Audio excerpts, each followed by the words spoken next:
गुरुदेव को बार बार समझे गुरु जी कहने लगे जाना होगा।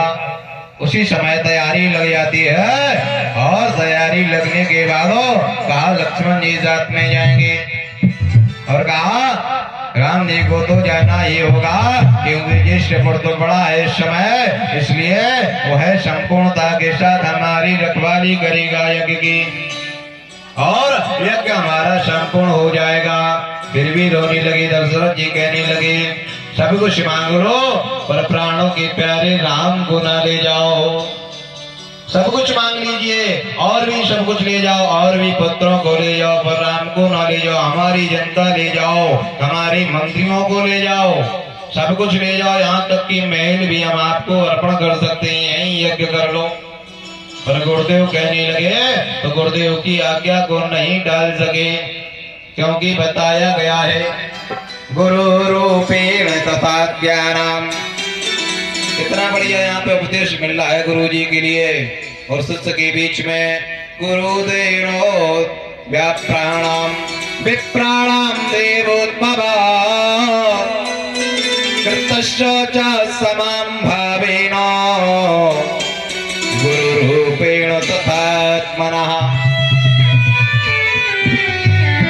गुरु का रूप भगवान परमात्मा परमेश्वर के बराबर बताया गया है क्योंकि गुरु जब ज्ञान देंगे तभी आप मार्ग बदल पाएंगे, क्योंकि गुरु जब बताएंगे तभी आप पूजा पाठ कर पाएंगे। और गुरु एक नहीं दत्तात्रेय महाराज ने तो 24 गुरु बनाए थे। अगर मांगे कथा सुनाई जाएगी, इसलिए गुरुदेव के कहने पे वह जाकर के तैयारी होती है चलने की तैयारी होती है कि यज्ञ की ओर जाना है। गुरुदेव कहने लगे तैयारी कर दीजिए। कृत्याम च समां मुक्तिन यज्ञ भागेन सिद्ध्यतो राजस्व च तथात्मानं यज्ञेन तत्पुरुषस्य सह। वह तत्पुरुषो स्वरूप जाकर के भगवान स्वरूप है। दोनों बालक चल देते हैं गुरु जी को प्रणाम करते हुए और अपने महल को प्रणाम करते हुए चल देते हैं। उसी समय गुरुदेव से कहा गया गुरुदेव अब आप बताइए कहाँ पे यज्ञ होना है और कैसा यज्ञ होना है, कौन सा राक्षस आपको सता रहा है। लक्ष्मण जी बीच में बोल जाते हैं। लक्ष्मण जी बीच में बोल जाते हैं। उसी समय राम जी हंसने लगते हैं। राम जी कहने लगते हैं अरे जरा ठहरो तो गुरुदेव आदेश करेंगे तभी तो कुछ होगा। कहा नहीं भैया यज्ञ की तैयारी बहुत तेजी से करना होगी। जब तक इधर क्या पता चलता है कि जनक जी के यहाँ भी यज्ञ की तैयारी चल रही है और वह उस यज्ञ में बहुत कुछ राजा एकत्र हो रहे हैं, अनेक पूरे विश्व से राजा उपस्थित हो रहे हैं। तो कहा पहले अपने यज्ञ की ओर चलते हैं, उसके बाद उस यज्ञ की ओर भी चलेंगे। लक्ष्मण जी बीच में फिर पुनः बोल जाते हैं, कौन से यज्ञ की बात हो रही है? आप तो अपने यज्ञ की बात करिए। कहा यज्ञ अनेक प्रकार के बताए हैं, 10 यज्ञ बताए हैं। यज्ञस्य स्वरूपाणाम, यज्ञस्य मानवाम, यज्ञस्य पुरुषाणाम, यज्ञस्य कन्निकाम, यज्ञस्य शक्तीनाम, यज्ञस्य भागानाम, यज्ञस्य सुराणाम, यज्ञस्य मानवाम।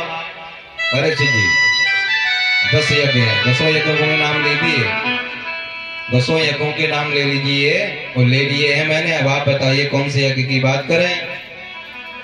कन्या के विवाह का भी एक यज्ञ माना गया है, पुरुषस्व यज्ञ नाम। पुरुषों को एकत्र करके पुरुषों का भंडारा करके, संत महात्माओं का भंडारा करके, वही भी यज्ञ बताया गया है।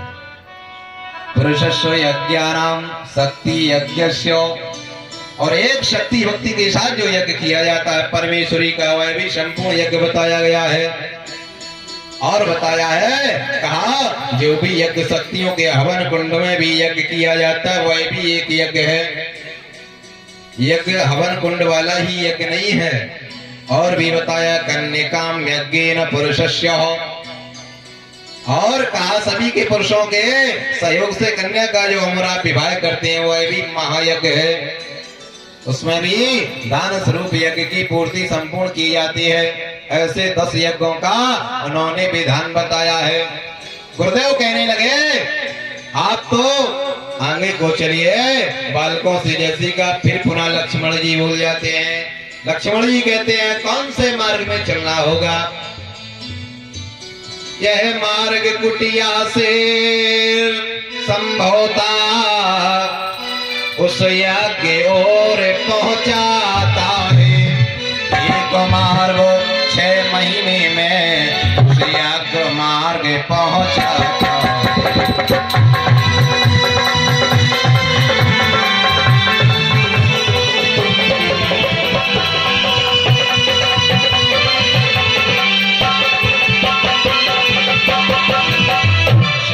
उसी मार्ग से चलना मुनि मरो, जिस मार्ग वह उत्तम दिखलाता है। उसी मार्ग से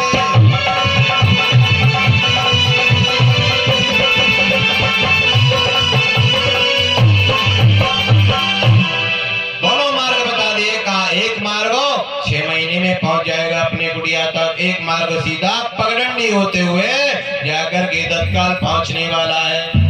गुरुदेव ने दोनों मार्ग बताए तो लक्ष्मण जी कहने लगे, पगडंडी चलेंगे, वो जल्दी पहुंचने वाला है तो वही चलेंगे ना। तो गुरुदेव कहने लगे, उसमें राक्षस इत्यादि बहुत कुछ है। लक्ष्मण जी तत्काल करते हैं, आप चिंता ना करो। वो पैर को तपतपाया पृथ्वी पर, कहा अभी यहीं से रास्ता बना देते हैं, ऐसी कोई बात करो। लक्ष्मण जी यही कहते हैं। उसी समय हमारे मर्यादा पुरुषोत्तम नाम कहते हैं, अरे ठहर तो जाओ, क्योंकि यह शेषावतारी बताए गए हैं। और यह जाकर के भगवान बार बार रोक देते हैं, कहते हैं अरे। उसी समय गुरुदेव हंस पड़ते हैं।